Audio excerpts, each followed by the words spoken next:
the restoration of our republic. We want to educate, encourage, enable the power. We stand for integrity, honesty, self-reliance, self-defense, and most importantly, no compromise on our foundational principles. This is America's Voice Now. Find America's Voice Now on Facebook and at americasvoicenow.org. Here's Michael Evans.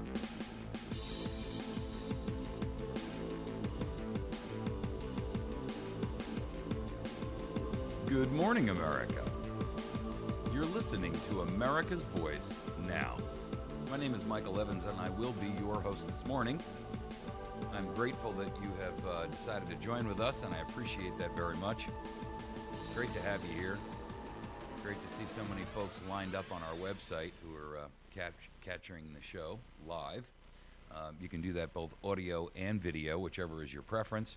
If you want to listen to the audio, you just click on. If you want to watch the video, you can pause or mute the audio and watch the video. Granted, I'll probably crack your screen or your monitor, but you're welcome to do that in either event.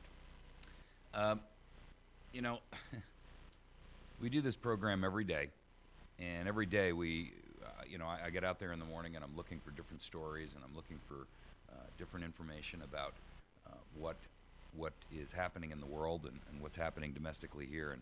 And almost invariably, there are numerous stories that I think are appropriate to bring to your attention, and then to try to evaluate a little bit so we better understand, more often than not, what they're not saying in the story versus what they actually are. And you'll find that in many cases it's significant. What they don't say is almost more important than what they actually do. But that seems to be the way that we have to judge our media these days, because none of it seems to be none of it seems to be engaged in the principal idea of educating you as a consumer. I was watching, I think it was Bill O'Reilly. Yeah, it was Bill O'Reilly last night on Fox News. And, he was lambasting the nonstop, wall-to-wall, 24-hour-a-day, 7-day-a-week coverage of this plane crash. And he was lamenting the fact that, it seems like a lot of it is just hyperbole. It's all, there's no real new facts coming out, or, if there is, it's almost virtually immediately contradicted by somebody else anyway. And, the whole idea is that these newscasts and news organizations like CNN, their ratings have gone, dramatically higher, and they're really not interested in educating you. They're only interested in entertaining you. And unfortunately, I believe that is the vast majority of the media today. There are very, very few web organizations out there, alternative media even, and traditional media organizations that are really intent on educating you about what's going on in the world. That's why we've tried to be a little bit different, why we've tried to say it's really not a question of, because you can find the stories that I talk about anywhere, right? The goal is not necessarily to just present the information. The goal is to present the information with a critical eye to looking at it and saying, how is this relevant to me? How accurate is it? And where is the propaganda in it that I know I will find if I just look? Because the truth is that almost all of it is engaged in some level or format of propaganda. The primary premise of the media today is not to educate you. It is to nudge you, to manipulate your thinking. And that's unfortunately true. There's just no simple way around it. And that, by the way, goes for, the conservative champion of Fox News. I got to tell you, folks, they're just not really doing their job. Their job isn't to keep you, entertained. Their job should be to be exposing what's going on around us. None of the news organizations are doing that. None. There is no investigative journalism anymore. Now, what you'll see more often than not is most media organizations feed off of other media organizations. I was watching MSNBC the other day. I do watch all of our media outlets because I want to hear what they're all saying. And I was watching, I think it's Chris Hayes. And, you know, he was quoting the New York Times and the Wall Street Journal in his newscast. And I'm thinking to myself, you know, don't you guys actually do your own news? I mean, if you're a news organization, why are you quoting somebody else's news? Now, I can tell you why I do. I'm one guy. I don't have the resources of, you know, hundreds and hundreds and hundreds of people at my beck and call, and, you know, reporters and a staff and resources to go out on site and interview this guy or that guy or the next guy. I don't have the resources for that.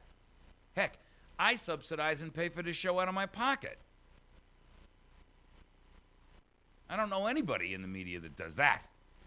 Not because, you know, I have a great desire to see myself on camera. I couldn't care less. Trust me, it would be a blessing to not have to get up at 4 o'clock in the morning. But somebody has to speak out. Somebody has to expose what's going on here and how the media is misleading and misrepresenting the truth to us.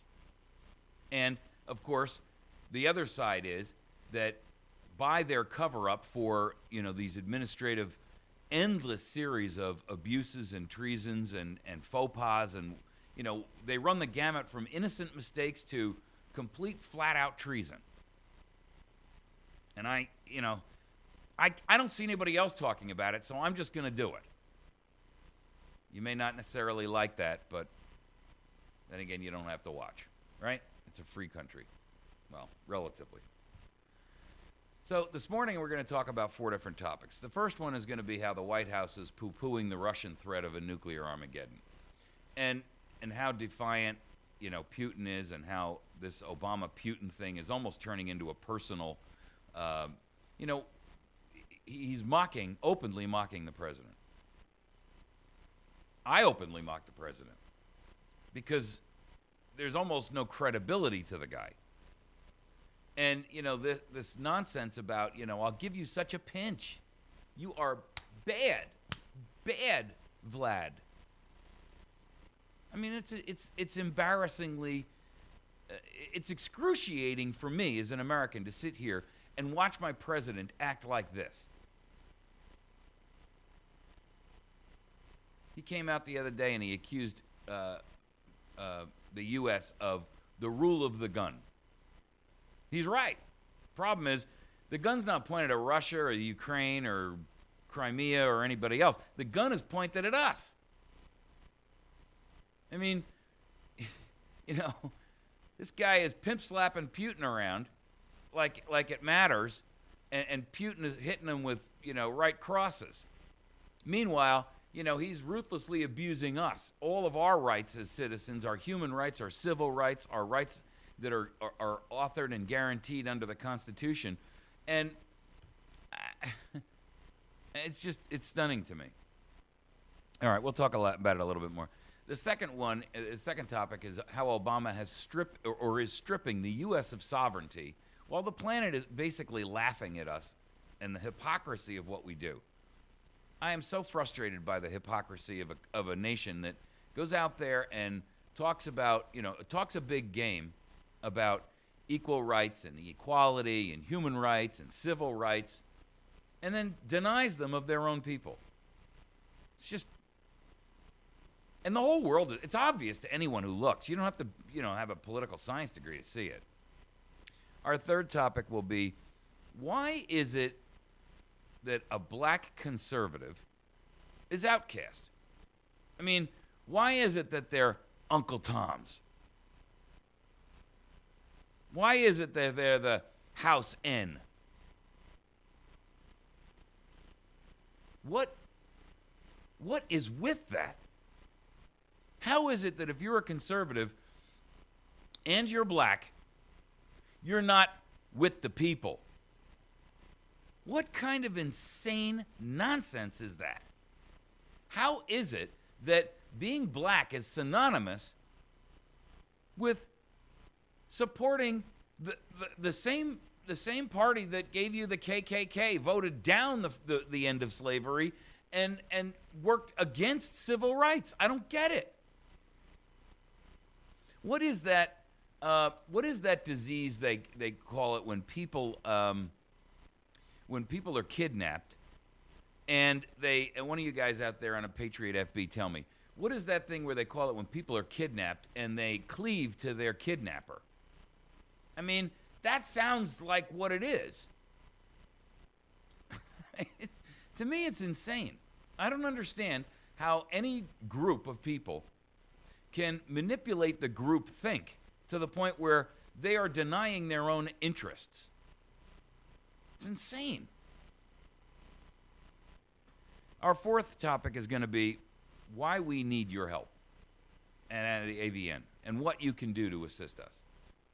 Because we've reached a point where I need to have a candid one-on-one conversation with our listenership. And we're going to talk a little bit about it. All right, so let's get into our first topic. The White House, yesterday Jay Carney came out, and he threw out the Stockholm Syndrome. Thank you guys over at Patriot FB. The Stockholm Syndrome. Couldn't think of that phrase for the life of me. That is the disease that apparently the minorities in the nation have. It's called Stockholm Syndrome. They cleave to their abuser or their kidnapper instead of, striking out and seeking freedom. It's insane.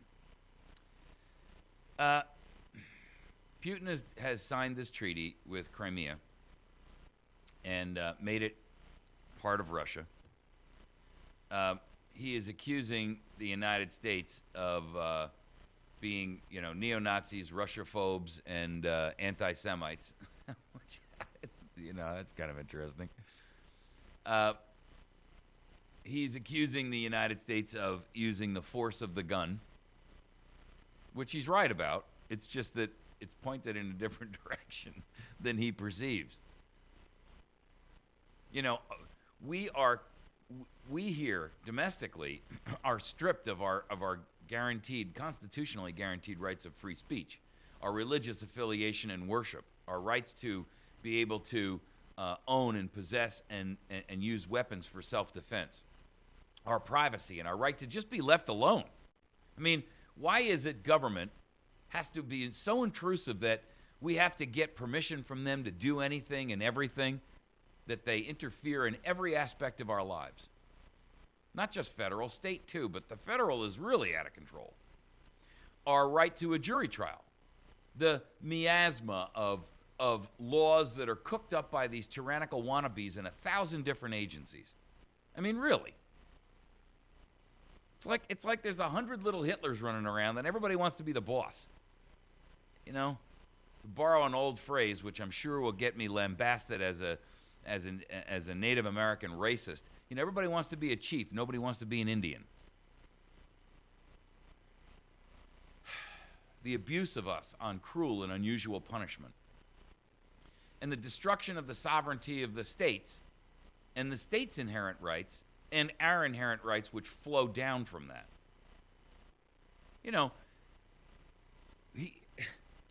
That's the gun that's pointing at us. We're not pointing a gun at Russia. Truth is, if they hadn't invaded, the Ukraine and Crimea, we wouldn't really have had much to say at all. I mean, we didn't say anything when they took over Georgia, which was a mistake. But meanwhile, Obama is over there blowing silly boy kisses at Putin, and he's threatening to give him such a pinch. I mean, Putin's laughing at him. They imposed sanctions on 7 upper echelon Russians. You gotta be kidding me. First of all, those people have long ago pulled their money out of the United States. Secondly, he didn't even impose the sanctions on Putin, just his low-level wannabes. That's like putting sanctions on Chuck Schumer and Dianne Feinstein and John McCain. I mean, who cares? As if they've got money in the Bank of Russia. Give me a break. Only a morally bankrupt and pathetic and cowardly traitor like our president would treat his enemy with more deference than he treats his own people in his own nation. All at the point of a gun. You gotcha. You betcha. That's exactly what he's doing. And he's utilizing the enormous police power of government to accomplish that. Meanwhile, he sits over there and throws out these, meaningless threats to Putin for basically stealing a nation. I mean, really, it's embarrassing. It's excruciating. It's painful for me to sit here and watch our nation act like this. Think of it this way. Imagine you're a parent. Mother or father makes no difference. Father, more importantly, because you'll recognize it as the story goes on. And you're sitting here and you are watching your child, your boy, on the playground. Maybe for a mom, it's her daughter. And he's playing with these other kids, and you see a scuffle beginning. And one of the other kids goes over to your son or your daughter and does the wrong thing, pushes them down. And rather than stand up and defend themselves, which is, the natural human instinct, your child backs off. And you can see on his or her face that he's frightened. Now, as a male, if that were my boy, the first thing I'd do is get him some self-defense classes, and I'd tell him the next time that happens, you open up a can of whoop butt and let him have it. Hard, fast, and now. Why? Because despite all the protestations, we're never going to have world peace. There's always a bully, and the best solution to a bully is to give him a bloody nose right away. But as a parent, it would be very difficult to see your child or to see your child do that and go through that, to feel that they're frightened. It would be an excruciating thing for you to sit there and be silent in the face of that, or to see your child ridiculed by a group of others, knowing that how that's breaking his or her heart. And that's how I feel about our nation. I'm sitting here as the objective observer, prohibited and barred from taking any action, watching our nation be tongue-lashed and physically lashed, and I'm helpless to bring a solution about or even interpose.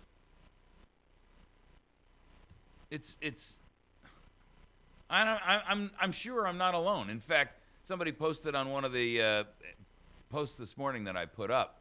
I'd have to find it on here, but she said, "How does Obama keep getting away with this stuff? I feel small and helpless as he continues to break down America." And that is the truth.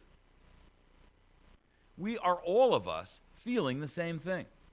That we're that parent or that little brother, if you want to call it that, who's watching your older brother be, beat up or tormented or bullied, and you're helpless to stop it. It's a very, very terrible place to be.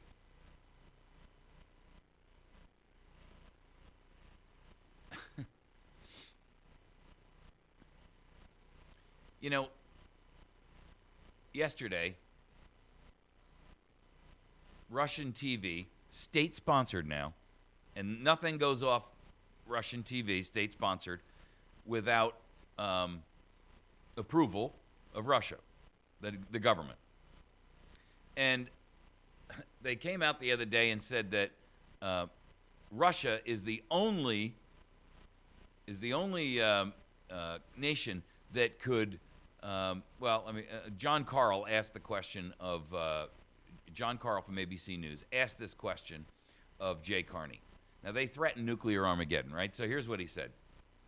John Carl from ABC News was sitting in the White House, briefing room, and he asked White House Press Secretary Jay Carney, and he said, and let me ask you something. This was on Russian television, state-controlled television, the main state-controlled channel. Dmitry Kiselev, the prominent Russian television anchor, posed in front of a mushroom cloud and warned that Russia's the only country in the world capable of turning the U.S. into radioactive dust. I mention this because it's state-controlled Russian television, which, as we know, doesn't, generally broadcast stuff that is not signed off by the government of Russia. What is your sense when you hear something like that? Carney comes back and says, that people say crazy things on TV all the time.